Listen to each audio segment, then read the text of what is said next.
Welcome back, students of class 11th Geography. This is the second part of chapter 3 from book 2 Drainage Systems of India. This is a PowerPoint presentation prepared by Mukuldar Mishra, Puranchand Vidyaniketan, Kanpur.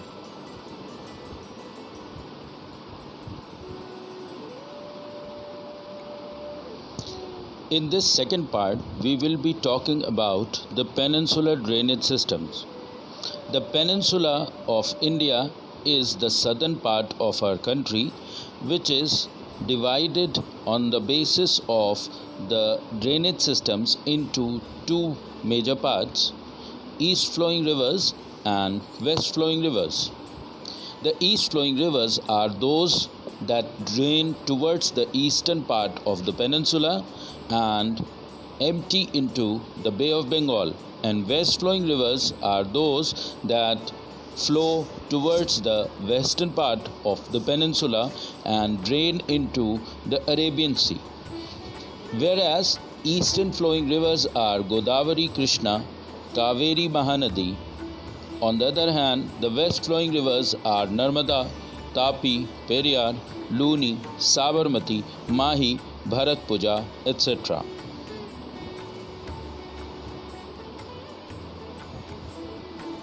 Now let us begin with the first river basin of the peninsula.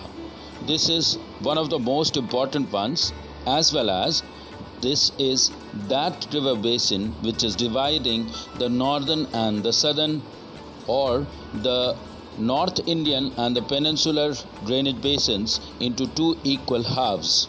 This is Narmada Basin. Narmada rises from Amarkantak in Madhya Pradesh. It flows through Madhya Pradesh and Gujarat in a rift valley. It makes a picturesque gorge near Jabalpur. It has very small, insignificant number of seasonal tributaries. It forms an estuary in Gujarat and falls in Arabian Sea.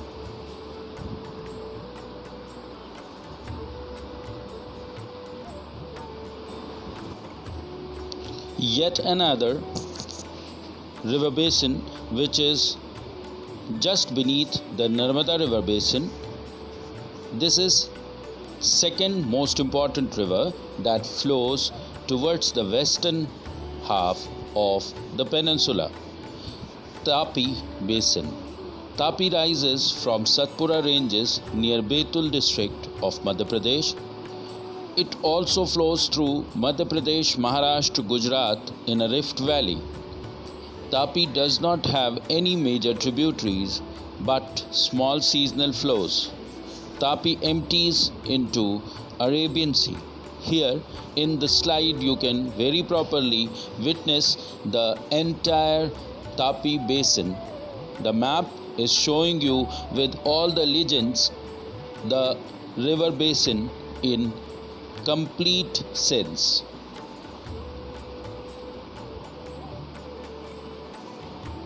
Now here we come to the most important river of southern India, which is Godavari.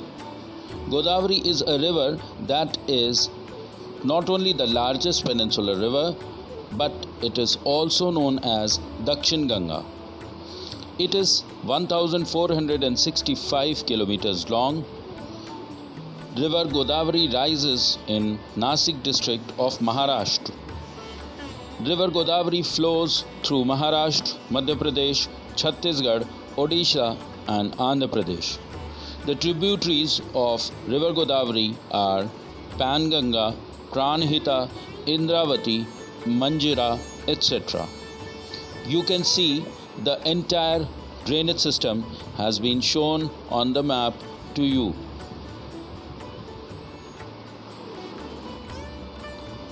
Now let's have a look of the second most important and second largest river of southern India. This is Krishna. We are talking about Krishna Basin. Krishna rises from a stream near Mahabaleshwar. Its total length is 1400 kilometers. It flows through Maharashtra, Karnataka and Andhra Pradesh. The major tributaries of Krishna are Tungabhadra, Koyna, Ghatprabha, Musi and Bhima. It ends in Bay of Bengal. On this slide you can see the entire river basin is covering number of states of southern India like Maharashtra, Karnataka, Andhra Pradesh, Telangana, etc.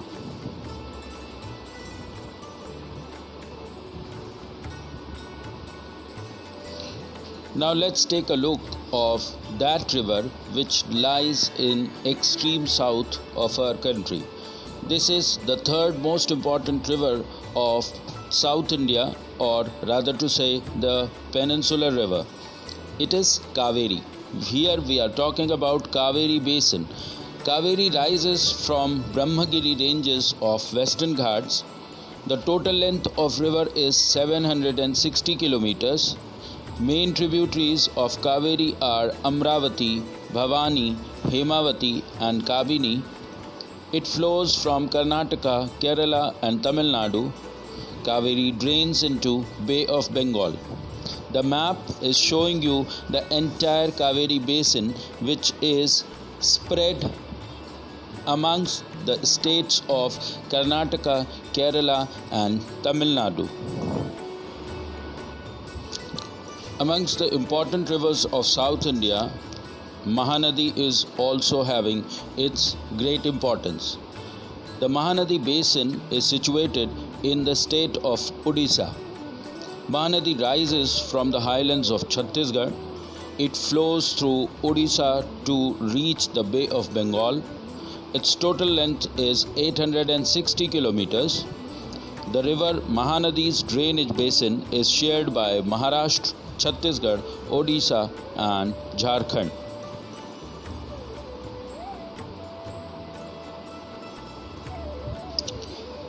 Except these important rivers of peninsular India, there are certain smaller rivers also situated in the southern part of our country.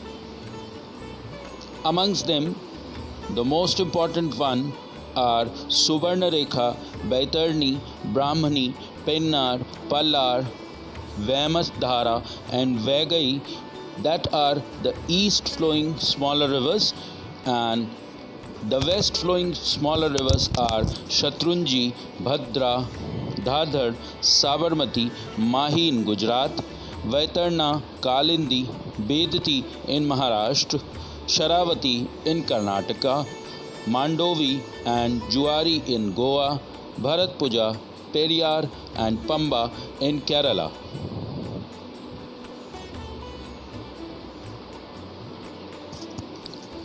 What is water regime? Let us understand this term.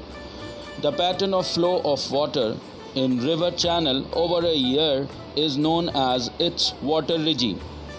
The North Indian rivers have a larger water regime as they are perennial.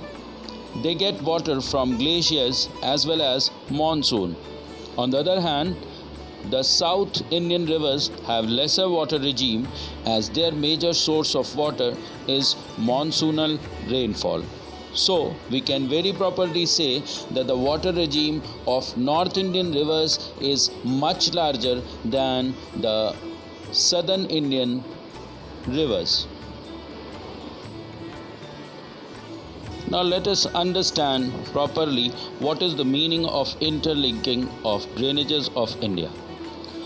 This is a scheme that talks about the interlinking through a network of canals of northern and southern rivers so that we can eradicate the problem of crisis of water from entire country. If this is achieved, we will be able to provide water for irrigation, drinking, agricultural activities and many other domestic uses, even to those areas which right now are lagging behind in the sense of availability of water. Here there are two maps shown to you which are showing you the dream if which is fulfilled, we will be able to see the eradication of the crisis of water in our country.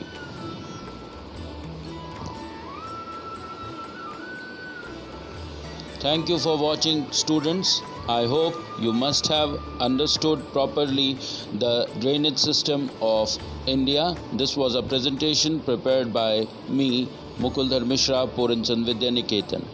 Thank you and bye-bye.